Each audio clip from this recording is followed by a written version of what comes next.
Hello, hello, hello, hello, hello.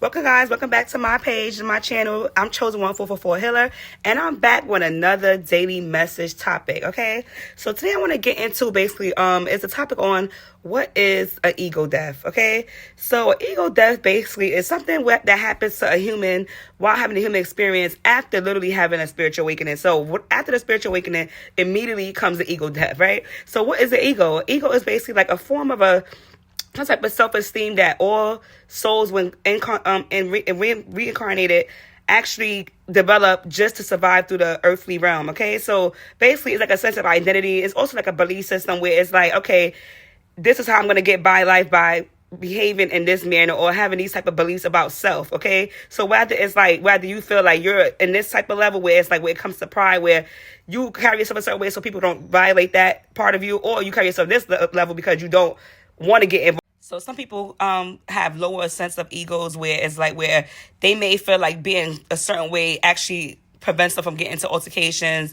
But for the most part, it's also like a form of like a survival mode. Okay, it's like a survival trait. So your ego is basically the way for you to survive on the planet Earth. Okay, so after the spiritual awakening happened, the ego death actually follows. So basically, once you realize everything around you was kind of like a belief system, like where it was like made to place you in a box, and you really believe that you have to be in this energy or that character trait for a long time.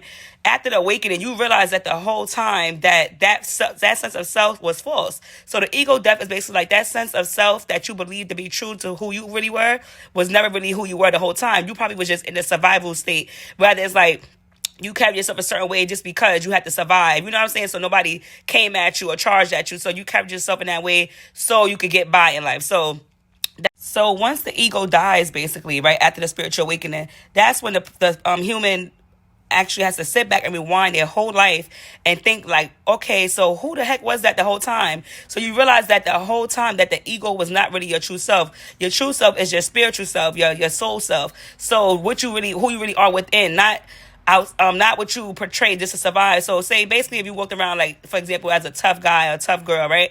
But the whole time you're really a lover girl, but you have to put on that mask just so you can survive so nobody come at you. But the whole time in your heart, you really want to be this lover towards people. You really wanted to show love to people. So you actually carried yourself like that so people don't break your heart. Maybe you could have went through an experience what caused you to get into that type of ego. So then you going forward, you stood in it for a long time. So after the spiritual awakening, that kind of breaks down and you go back to your original self, which is love. So that's what that really is. And it's important to like know how to balance yourself back into who you really are.